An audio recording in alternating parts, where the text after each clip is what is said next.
विद्यार्थियों, जैसा कि आप सभी को पता है, कोरोना महामारी के इस दौर में अनवरत रूप से कक्षा में क्लास लगाना संभव नहीं है और उसी क्रम में पौधार ग्रुप ऑफ एजुकेशन के द्वारा ऑनलाइन क्लासेज प्रारंभ की गई हैं। इसमें कुछ समय पूर्व ही हम आपको व्याकरण के जो बिंदु थे कक्षा 10 में संचालित जो भी व्याकरण के बिंदु हैं उन सभी के बारे में आपको हम पिछले वीडियोज में पढ़ा चुके हैं। अगर किसी विद्यार्थी से कोई वीडियो छूट गया है या कहीं किसी वीडियो को समझने में दिक्कत है तो वो मैनेजमेंट को सूचित कर सकता है या फिर हमारे पर्सनल नंबर पे भी जो मोबाइल नंबर है उस पर हमसे संपर्क कर सकता है। आज हम यहाँ इस वीडियो में कक्षा 10 का पहला पाठ सूरदास लेकर के आए हैं, जिसमें पहले हम उनके जीवन चरित्र के बारे में, उनके जन्म के बारे में पढ़ने का प्रयास करेंगे और उसके बाद पाठ परिचय के बारे में थोड़ा जान लेने के बाद उनके द्वारा लिखे गए जो पद आप लोगों के यहाँ इस पुस्तक में आए हैं उन पदों का हिंदी अर्थ समझने का प्रयास करेंगे। तो देखिए, कृष्ण भक्त कवि सूरदास जी का जन्म संमत 1540 में हुआ। तो आप लोगों को ये नोट कर लेना है कि इनका जन्म संमत 1540 में हुआ। इनका जन्म स्थान आगरा और मथुरा के बीच निकट रुनकता नामक ग्राम में माना जाता है। तो देखिए, इस पे विरोधाभास है। कुछ विद्वान दिल्ली के पास निकट सीही नामक स्थान है, उस पर भी इनका जन्म स्थान उसको सीही को भी मानते हैं। इनके पिता का नाम रामदास बताया जाता है।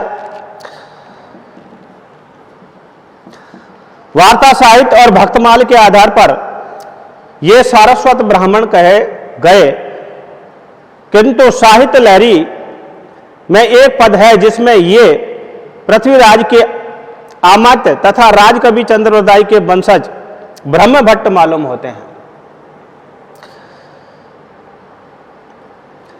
इस पद से बहुत सी बातें ज्ञात होती हैं। इसी पद के आधार पर कहा जाता है कि ये नेत्रहीन होने के कारण एक अंधकूप में गिर पड़े थे। 6 दिन वहां पड़े रहने के बाद भगवान श्री कृष्ण ने इन्हें दर्शन दिए और इन्हें सनेत्र कर दिया, अर्थात इनको नेत्र प्रदान कर दिया। इस पर सूरदास जी ने कहा कि जिन नेत्रों से आपके दर्शन हुए हैं, अब उनसे मैं सांसारिक पापों को नहीं देखना चाहता। उनके निवेदन से नेत्र सदा के लिए बंद हो गए, लेकिन उन्हें प्रज्ञा चक्षु प्राप्त हो गए, अर्थात उन्हें आंतरिक जो बुद्धि है वो प्राप्त हो गई। तो सूरदास जन्म से अंधे थे या बाद में हुए, ये एक विवाद का विषय बना हुआ है और अभी बना हुआ ही है। इस संबंध में अधिकांश विद्वानों का मत है कि जीवन के अंतिम समय में अंधे हुए थे, क्योंकि इसका प्रमाण हमें उनके पदों में मिल जाता है कि या माया झूठी की लालच दो द्रग अंध भयो, कि सांसारिक माया मोह को देख करके और इससे छुटकारा पाने के लिए वो दोनों नेत्रों से बाद में अंधे हुए, ऐसा उन्होंने उनके पद में ही कहा है। तो आचार्य वल्लभ ने अपने सिद्धांतों में सूरदास को दीक्षित किया और उसी समय से उनकी दास्य भाव की भक्ति साख्य भाव में परिणत हो गई। तो देखिए, आप लोगों को यह बात ध्यान रखनी है कि मूल रूप से सूरदास जी को दास्य साख्य भाव की भक्ति का कवि माना जाता है। अर्थात उन्होंने भगवान श्री कृष्ण को अपने मित्र या सखा के रूप में उनका भजन किया मुख्य रूप से, लेकिन उससे पूर्व उनकी जो भक्ति थी वो दास्य भाव की थी। किस भाव की थी? दास्य भाव की। उनके बहुत सारे पद हैं जो दास्य भाव के भी मिलते हैं, लेकिन मूल रूप से उनकी भक्ति को साख्य भाव की भक्ति माना जाता है। अपने गुरु वल्लभाचार्य के आज्ञानुसार उन्होंने ईश्वर की कथा को भाषा में वर्णन करने का कार्य प्रारंभ कर दिया। सूरदास जी की उपलब्ध रचनाएं 3 मानी जाती हैं: सूर सागर, साहित्य लहरी और सूर सारावली। सूर सागर इनका प्रामाणिक व अति उत्तम एवं श्रेष्ठ काव्य ग्रंथ है, जो इनकी कीर्ति को अक्षय रखने के लिए पर्याप्त है। सूरदास ने ब्रजभाषा का प्रयोग किया है, तो ये भी आपको नोट करना है कि सूरदास जी की भाषा कौन सी थी? ब्रजभाषा थी। कौन सी भाषा थी? ब्रजभाषा। इनके पूर्ववर्ती किसी भी कवि की भाषा में काव्य छटा न तो इतनी साहित्यिक है और न इतनी सौंदर्यपूर्ण जितनी सूरदास जी के में है। तो ये था सूरदास जी के बारे में उनका परिचय। अब आता है पाठ परिचय के बारे में, अर्थात यहाँ पर जो पद दिए हुए हैं उन पदों में उन्होंने क्या कुछ कहा है उसके बारे में थोड़ा सा वर्णन इसमें दिया गया है कि प्रस्तावित पहले पद में कृष्ण और राधिका के प्रथम मिलन का वर्णन है। भगवान श्री कृष्ण और राधिका जी का जब प्रथम मिलन हुआ तो उनके मध्य के किस प्रकार से वाद संवाद हुआ, क्या वार्तालाप हुई, उसका वर्णन उसमें उन्होंने किया है। तो उन्होंने कहा कि अपरिचय की दीवार कृष्ण के पहल से समाप्त होती है।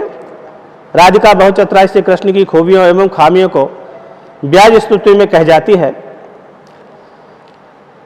अंततः कृष्ण राधिका को संग खेलने के लिए आमंत्रित करते हैं।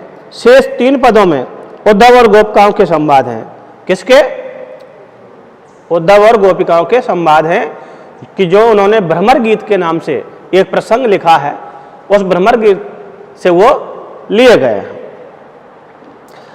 इसे भ्रमर गीत के रूप में माना जाता है। भ्रमर गीत हिंदी साहित्य में अनुपम है। उद्धव निर्गुण ब्रह्म के प्रवक्ता के रूप में गोकुल आते हैं। कौन? उद्धव। उद्धव जी हैं जो कृष्ण के मित्र भी थे और उनके मंत्री भी थे। जब भगवान श्री कृष्ण मथुरा के लिए चले गए और वहां के राजा हो गए तो उन्होंने अपने मित्र उद्धव को गोपियों को निर्गुण ब्रह्म का उपदेश देने के लिए और उनकी उपासना करने के लिए कहने के लिए उद्धव जी को भेजा। किंतु कृष्ण के सम्मोहन में डूबी गोपियों के विचार सुनकर उद्धव जी निरुत्तर हो जाते हैं। गोपिकाओं के उपालंब दिग्धता और करुणा से भरे हैं। गोपियों के व्यंग बाणों से उद्धव का हृदय छलनी हो जाता है और वह स्वयं कृष्ण में हो जाते हैं, अर्थात स्वयं निर्गुण ब्रह्म की उपासना को छोड़ करके सगुण ब्रह्म श्री कृष्ण की उपासना करने लग जाते हैं। तो आस्था के समक्ष उद्धव के सिद्धांत फीके पड़ जाते हैं। प्रस्तावित समस्त पद ये गेय हैं, अर्थात इनको गाया भी जा सकता है। पहला पद है बूझत श्याम कौन तू गोरी। भगवान श्री कृष्ण से राधा जी का जब प्रथम मिलन होता है, अर्थात पहली बार वो एक दूसरे को देखते हैं, तो भगवान श्री कृष्ण आगे से पहल करते हुए राधिका जी से पूछते हैं कि हे सुंदरी, हे गोरी, तुम कौन हो? कहाँ रहत काकी है बेटी, देखी नहीं कभू ब्रज खोरी। कि तुम कहाँ रहती हो, है? किसकी तुम काकी, काकी मीन्स किसकी, किसकी तुम बेटी हो अर्थात पुत्री हो। देखी नहीं कभू ब्रज खोरी, कि हमने कभी तुम्हें ब्रज की खोरी मीन्स गलियों में, कि यहां ब्रज की गलियों में पहले तो हमने तुमको कभी नहीं देखा। तो भगवान श्री कृष्ण जब इस प्रकार से राधा जी से कहते हैं तो राधिका जी प्रत्युत्तर देती हैं और कहती हैं काहे को हम ब्रज तन आवत, कि हम ब्रज क्षेत्र में, तन मीन्स क्षेत्र, कि हम क्यों ब्रज क्षेत्र में आएंगे, खेलत रहत आपनी पौरी, कि हम तो वहीं हमारे घर के आंगन में ही खेलते हुए रहते हैं। पौरी, पौरी मीन्स आंगन।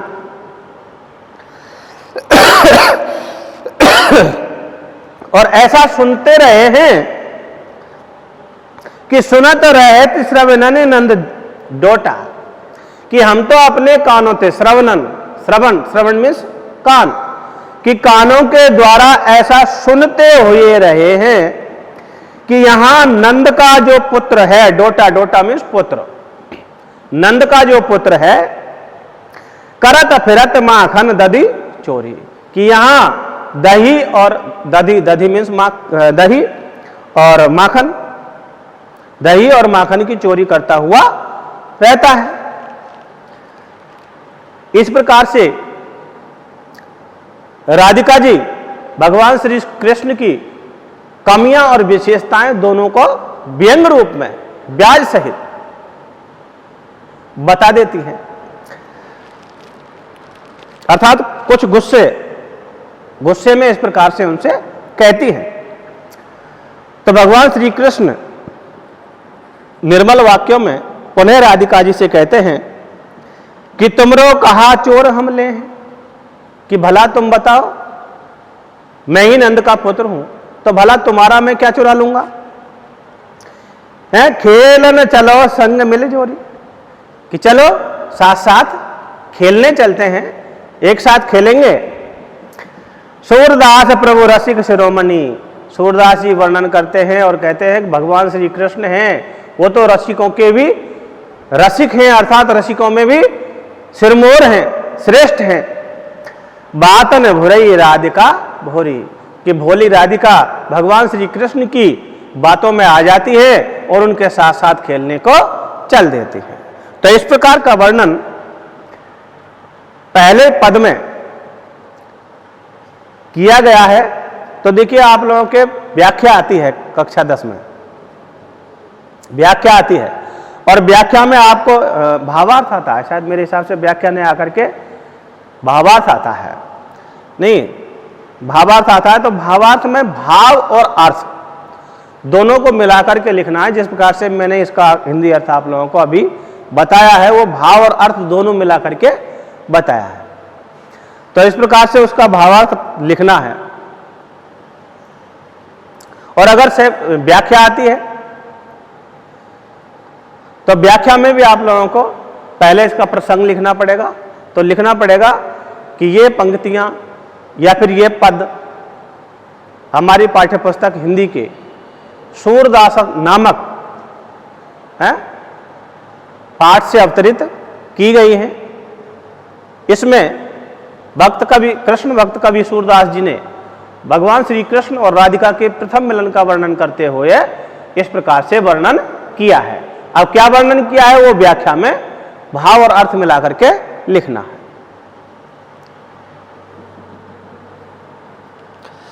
दूसरा पद है आप लोगों के, और जो दूसरा पद है उस दूसरे पद में जैसा कि आप लोगों को इसमें बताया इसका जो पाठ परिचय है उसमें कि ये भ्रमर गीत से अवतरित किए गए हैं। किससे अवतरित किए गए हैं? भ्रमर गीत से अवतरित किए गए हैं। तो भ्रमर गीत क्या है, पहले मैं आप लोगों को ये बता देता हूं कि आखिर इस प्रसंग का नाम भ्रमर गीत क्यों पड़ा है। जब भगवान श्री कृष्ण गोपियों को छोड़ करके और मथुरा के लिए प्रस्थान कर गए और मथुरा में कंस के वध के बाद वे वहां के राजपुत्र हो गए, पुनः उनका लौट करके आना ब्रज में नहीं हुआ। तो जो गोपिकाएं थी जो भगवान श्री कृष्ण से एक निष्ठ प्रेम रखती थी वो अत्यंत दुखी हो जाती है। तो उनके दुख का निवारण करने के लिए भगवान श्री कृष्ण अपने मित्र और मंत्री उद्धव जी को उनके पास योग और ज्ञान मार्ग का उपदेश देने के लिए भेजते हैं। योग और ज्ञान मार्ग का अर्थात निर्गुण ब्रह्म की उपासना करने के लिए, उसका उपदेश देने के लिए वो गोपिकाओं के पास उद्धव जी को भेजते हैं।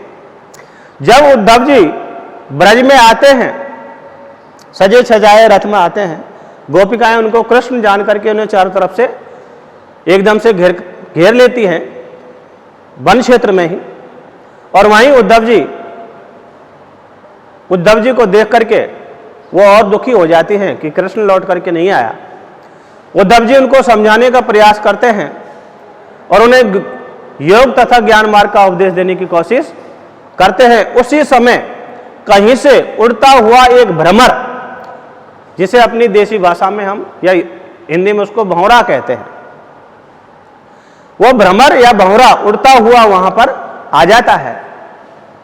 उसे संकेत करके, उस भ्रमर को संकेत करके, और गोपिकाएं वो भगवान श्री कृष्ण के द्वारा भेजे गए दूत उद्धव जी से वाद संवाद करती हैं। तो वो कटाक्ष करती हैं उस भ्रमर के माध्यम से उद्धव जी के ऊपर। इसलिए इस प्रसंग का नाम भ्रमर गीत रखा गया है। तो पहला पद इसमें आप लोगों के जो आया है भ्रमर गीत से, वो है मधुकर श्याम हमारे चोर। तो मधुकर मीन्स भी क्या होता है? भंवरा ही होता है, अर्थात मधु का अर्थात शहद का पान करने वाला भ्रमर। तो कहा है कि मधुकर श्याम हमारे चोर, कि हे भ्रमर, हमारे जो कृष्ण हैं वो बहुत बड़े चोर हैं। कैसे हैं वो उन्होंने नीचे वर्णन किया है और कहा है कि मन हरि लियो तनक चितवनी, चपल नैन की कोर, कि उन्होंने हम अपनी जरा सी तिरछी कटाक्ष से, तनक मीन्स जरा सी या छोटी सी, चितवनी मीन्स नजर से, मन हर लियो, हमारे मन को उसने चुरा लिया है। हरना मीन्स चुराना, कि उन्होंने अपनी जरा सी कटाक्ष से, तिरछे नेत्रों की जरा सी कटाक्ष से ही हमारे मन को हमसे चुरा लिया है। चपल नैन की कोर, अर्थात अपने चपल का मतलब चंचल नेत्रों की जरा सी कटाक्ष से ही हमारे मन को हमसे ही चुरा लिया। पकड़े होते हृदय और अंतर, हमने श्री कृष्ण को